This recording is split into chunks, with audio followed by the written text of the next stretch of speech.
YCP అధికారంలో ఉన్నప్పుడు సకల శాఖ మంత్రిగా బిరుదొందినటువంటి వ్యక్తి సజ్జల రామకృష్ణారెడ్డి. పాపం ఎప్పుడైతే కూటమి ప్రభుత్వం గెలిచిందో, వైసీపీ దారుణ పరాజయాన్ని చవిచూసిందో, దాదాపుగా కనపడటం కూడా మానేశాడు. అక్కడ మీడియా ముందు మాట్లాడట్లా, అక్కడ ఇక్కడ సాక్షిలోనో లేకపోతే సాక్షి ఛానల్లోనో వార్తలు రావడమే తప్ప సజ్జల రామకృష్ణారెడ్డి ఎక్కడా కనపడలేదు. జగన్మోహన్ రెడ్డితో కూడా కొంత అంటీ ముట్టనట్టుగా వ్యవహరిస్తున్నాడు. దానికి ఒక రీజన్ ఉంది. సొంత పార్టీలోనే సజ్జల రామకృష్ణారెడ్డి మీద ఇప్పుడు తీవ్ర వ్యతిరేకత ఉంది. ఇంత దారుణమైన పరాజయానికి కారణం సజ్జల రామకృష్ణారెడ్డి సొంత పార్టీ నేతల్లో ఉన్నటువంటి అభిప్రాయం. అయితే ఇప్పుడు సజ్జల రామకృష్ణారెడ్డి ఆయన కొడుకు ఇద్దరు కూడా పరుగున హైకోర్టుకి వెళ్ళారు. ఏమని?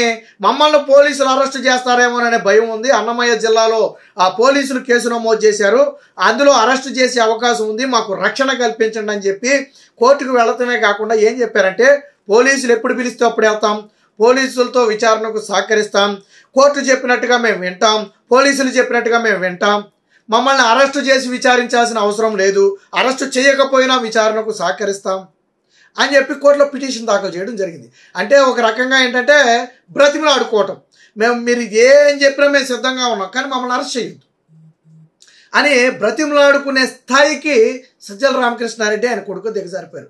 మరొకప్పుడు పార్టీలోనే కింగ్ మేకర్స్గా ఉన్నవాళ్ళు, జగన్మోహన్ రెడ్డి తర్వాత విజయసాయిరెడ్డి A2 అనుకుంటే ఆ తర్వాత ఆ స్థానాన్ని ఆక్రమించినటువంటి వ్యక్తి, సకల శాఖ మంత్రిగా పేరున్నటువంటి వ్యక్తి, పార్టీలో ఎంతటి వ్యక్తి అయినా సరే జగన్మోహన్ రెడ్డిని కలవాలంటే ముందు సజ్జల రామకృష్ణారెడ్డిని కలవాల్సిందే అన్న స్థాయి నుంచి ఈరోజు దేనంగా మమ్మల్ని అరెస్ట్ చేయొద్దు అని అడుక్కునే స్థాయికి దిగజారిపోయారు. అసలు విషయం ఏంటంటే, పోసాని మురళీకృష్ణ మొన్న కోర్టుకు ఒక వాంగ్మూలం ఇచ్చారు. ఏం వాంగ్మూలం అంటే, అరెస్ట్ అయిన తర్వాత నేను మాట్లాడిన ప్రతి మాట కూడా సజ్జల రామకృష్ణారెడ్డి ఇచ్చిన స్క్రిప్ట్ ప్రకారమే మాట్లాడాను, వాళ్ళు నన్ను మాట్లాడమని ప్రోత్సహించి ముందుకు తోస్తేనే నేను మాట్లాడాను, నేను మాట్లాడిన వీడియోలను నేను కూడా వైరల్ చేయలేదు, సజ్జల రామకృష్ణారెడ్డి కొడుకు సజ్జల భార్గవ్ రెడ్డి వైరల్ చేశాడు.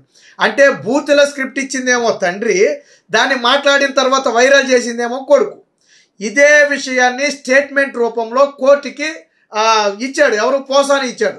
సాధారణంగా పోసాన్ని భయపెట్టో బెదిరించో ఇలా పేర్లు చెప్పించారు అని కూడా తప్పే. పోసాని ఒంటి మీద ఎక్కడ చేయలేదు. పోసాని తాను అరెస్ట్ అయిన వెంటనే నిజంగా ఎక్కేశాడు. ఎందుకని?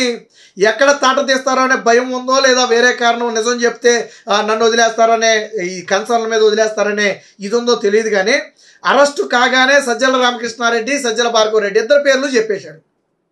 అంటే నాకేమీ సంబంధం లేదు, ప్రతిరోజు నాకు స్క్రిప్ట్ వస్తుంది, ఆ వచ్చిన స్క్రిప్ట్ని అయితే పార్టీ ఆఫీసులోనో లేదా ఇంకొక ప్లేస్లోనో ప్రెస్ మీట్ పెట్టి వాళ్ళు ఇచ్చిన స్క్రిప్ట్ని ఇచ్చినట్టుగా మాట్లాడటమే నా పని, అందులో బూతులు ఉంటాయి, దూషణలు ఉంటాయి, రకరకాల విమర్శలు ఉంటాయి, ఇవన్నీ కూడా నాకు తెలియదు, వాళ్ళు ఇచ్చినవే. వాస్తవానికి సజ్జల రామకృష్ణారెడ్డి బూతులకు ఆద్యుడిగా పేరొందాడు. ఎందుకంటే గతంలో చాలామంది వైసీపీ నేతలు ఏం చెప్పారు, అసలు ఈ బూతులు అనే దానికి ప్రాణం పోసిందే సజ్జల రామకృష్ణారెడ్డి. ఆయన కొడుకు సజ్జల భార్గవ్ రెడ్డి వచ్చిన తర్వాత సోషల్ మీడియాలో వైరల్గా మారాయి. అంటే సభ్య సమాజం చీకొడుతుందేమో అనే కనీస ఇంగిత జ్ఞానం కూడా లేదు. మరి వీళ్ళ ఉద్దేశం ఏంటంటే, ఎదుటి వ్యక్తిని బూతులు తిట్టిస్తే 4 ఓట్లు పడతాయని ఎవరు చెప్పాడు అబ్బా కొడుకులకు తెలియదు. కానీ వాళ్ళిద్దరూ కలిసి ఇలాంటి కుట్రలకు తెరదీశారు. కర్మగా ఉండి ఈరోజు ఎలా కాలిపోయిందో. నిన్న మొన్నటి వరకు సకల శాఖ మంత్రిగా ఎందుకు సజ్జల రామకృష్ణారెడ్డికి పేరు వచ్చింది? ఒక హెల్త్ మినిస్టర్ మాట్లాడాల్సిన మాటలు సజ్జల రామకృష్ణారెడ్డి మాట్లాడతాడు, రెవెన్యూ మినిస్టర్ మాట్లాడాల్సిన మాటలు సజ్జల రామకృష్ణారెడ్డి మాట్లాడతాడు, లేదా జగన్మోహన్ రెడ్డి మాట్లాడాల్సిన మాటలు సజ్జల రామకృష్ణారెడ్డి మాట్లాడతారు, పోనీ ఒక పోలీస్ అధికారి మాట్లాడాల్సిన మాటలు సజ్జల రామకృష్ణారెడ్డి మాట్లాడతాడు. అంటే అన్ని శాఖల్లోకి దూరిపోయి అన్ని శాఖల తరపున ఈయన ఒకరితో పుచ్చుకుని మాట్లాడతాడు. అందుకనే సకల శాఖ మంత్రిగా బిరుదొచ్చింది. పోనీ ఈయనేమన్నా మినిస్టరా, ఈయనేమన్నా ఎమ్మెల్యేనా, ఈయనేమన్నా అధికారా? కాదు. ఎవరు? సాక్షిలో గుమస్తా. సజ్జల రామకృష్ణారెడ్డి ఎవరు? సాక్షిలో గుమస్తా. తర్వాత తీసుకొని సలహాదారులు పదవి ఇచ్చారు. సరే ఓకే, నీకు కావాల్సిన వాడు ఇచ్చుకున్నా, పక్కన పెడదాం. సలహాదారుడి బాధ్యత ఏంటి? జగన్మోహన్ రెడ్డికి సలహాలు ఇవ్వటం. ఉచిత సలహానో, స్వచ్ఛ సలహానో, పుచ్చు సలహానో నువ్వు జగన్మోహన్ రెడ్డికి ఇవ్వాలి, ప్రజలకు కాదు. సజ్జల రామకృష్ణారెడ్డిని ఎందుకు యాక్సెప్ట్ చేయాల ప్రజలు? ఆయన వచ్చి మాట్లాడితే ఈడెవడో మధ్యలో వచ్చి మాట్లాడుతున్నాడు, ఇంకేం సంబంధం? ఆ మినిస్టర్ లేడా, ఆ అధికారి లేడా, జగన్మోహన్ రెడ్డి మాట్లాడలేదా దీని మీద? అసలు పార్టీకి సజ్జల రామకృష్ణారెడ్డికి ఏంటి సంబంధం? సలహాదారుడు అయితే జగన్మోహన్ రెడ్డికి ఏదో సలహాలు ఇవ్వాలి, మాకెందుకు సలహాలు ఇస్తున్నాడు అని చెప్పి ఫీల్ అయ్యారు, ప్రజలు ఫీల్ అయ్యారు, అధికారులు ఫీల్ అయ్యారు. మరి ఈరోజు మీడియా ముందుకు రావే. గతంలో ఎయిర్పోర్ట్ నుంచి వస్తున్నప్పుడు సజ్జల రామకృష్ణారెడ్డి మొహం ముందు మైకు పెడితే ఆ మైకు పెట్టగానే అనుకుంటా వెళ్ళిపోయాడు, మాట్లాడాల. ఏది ఓడిపోయిన తర్వాత ఎయిర్పోర్ట్ దగ్గర. అదే గతంలో అయ్యి ఉంటే మైకు పెడితే అరగంట మాట్లాడేవాడు. చంద్రబాబు నాయుడిని తిట్టడం, లోకేష్ని తిట్టడం, పవన్ కళ్యాణ్ తిట్టడం, రాజకీయాలతో నీకేంటి సంబంధం? సాక్షిలో గుమాస్తావి తీసుకొచ్చి సలహాదారుడు పదవి ఇచ్చారు.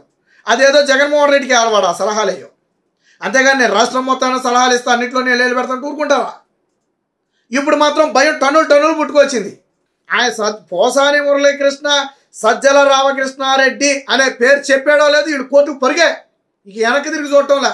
కోర్టుకు వెళ్ళిపోయామంటారు, అనవసరంగా మమ్మల్ని ఇరికిస్తున్నారు, పోలీసులు ఏ క్షణమైనా మమ్మల్ని అరెస్ట్ చేయొచ్చు, మాకు రక్షణ కావాలి, మేము పోలీసులకు సహకరిస్తాం. ఏంటి తప్పించుకోవడానికి? కోర్టు కూడా ఏంటంటే సరే పోలీసులకు సహకరిస్తా అన్నాడు కదా, ఫోన్ అయ్యి అంటదేమోనని మేము పోలీసులకు సహకరిస్తాం, మాకు రాష్ట్రంలో ఇళ్ళు ఉన్నాయి, మేము ఎక్కడికి పారిపోము, మా మీద కేసులు పెట్టొద్దు, మమ్మల్ని విచారణకు పిలవద్దు, అవసరమైనప్పుడు పిలవండి వస్తాం, అరెస్ట్ చేయొద్దు.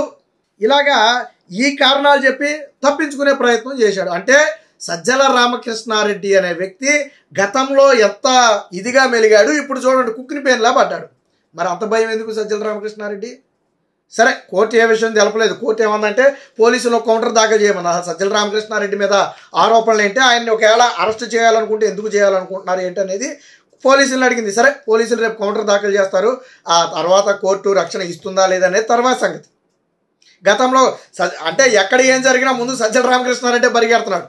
ఇప్పటికే 60 సార్లు లేడు కోర్టుకి, నాకు రక్షణ ఇవ్వాలని వివిధ కేసుల్లో. టీడీపీ పార్టీ కార్యాలయం మీద జరిగిన దాడిలో ఈయన పాత్ర ఉందని చెప్పి పేరు వచ్చింది, కోర్టుకు పరిగెత్తాడు. తర్వాత ఇక్కడ చంద్రబాబు గారి ఇంటి మీద దాడికి సంబంధించి సజ్జల పాత్ర ఉందని చెప్పి పేరు వస్తే మళ్ళీ కోర్టుకు పరుగు.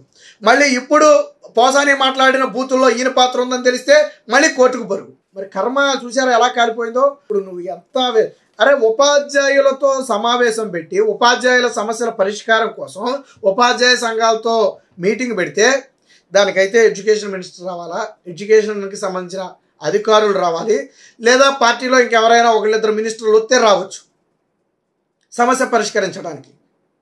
కానీ సజ్జల రామకృష్ణారెడ్డి కూర్చొని మాట్లాడతాడు. ఎడ్యుకేషన్ మినిస్టర్ కానీ ఎడ్యుకేషన్ డిపార్ట్మెంట్ అధికారులు కానీ నోరు మెదిపేవాళ్ళు కాదు, సజ్జల రామకృష్ణారెడ్డి మాట్లాడేవాడు. ఆ ఉపాధ్యాయ సంఘాలకు అదే కాలేదు. అని ఎవడు ఈ సజ్జల ఎవడు మధ్యలో వచ్చి మాట్లాడతాడు? మాతో మాట్లాడితే ఎడ్యుకేషన్ మినిస్టర్ మాట్లాడాలి, అప్పట్లో బొత్స ఉన్నాడు, లేదా ఇంకొకళ్ళు మాట్లాడాలా, అధికారులు మాట్లాడాలా? సజ్జల రామకృష్ణారెడ్డి ఎందుకు మాట్లాడతా? అసలు మేము ఈయనకి ఎందుకు సమాధానం చెప్పాలా? సజ్జల రామకృష్ణారెడ్డి ఎవడో సలహాదారుడు జగన్మోహన్ రెడ్డికి, మాకు కాదు కదా. ఈ ఫీల్ అప్పుడు ఉపాధ్యాయుల్లో వచ్చింది, ఉద్యోగ సంఘాల్లో వచ్చింది. అంటే సజ్జల రామకృష్ణారెడ్డి అనే వ్యక్తి వ్యవస్థ మొత్తాన్ని తన గుప్పెట్లో పెట్టుకున్నాడు. ఇప్పుడు పోసాని ఎప్పుడైతే సజ్జల రామకృష్ణారెడ్డి పేరు చెప్పాడో దాంతో స్టేషన్కి అయితే పరిగెట్టాడు. ఖచ్చితంగా సజ్జల రామకృష్ణారెడ్డి పాపం పండే సమయం అయితే దగ్గరలోనే ఉంది.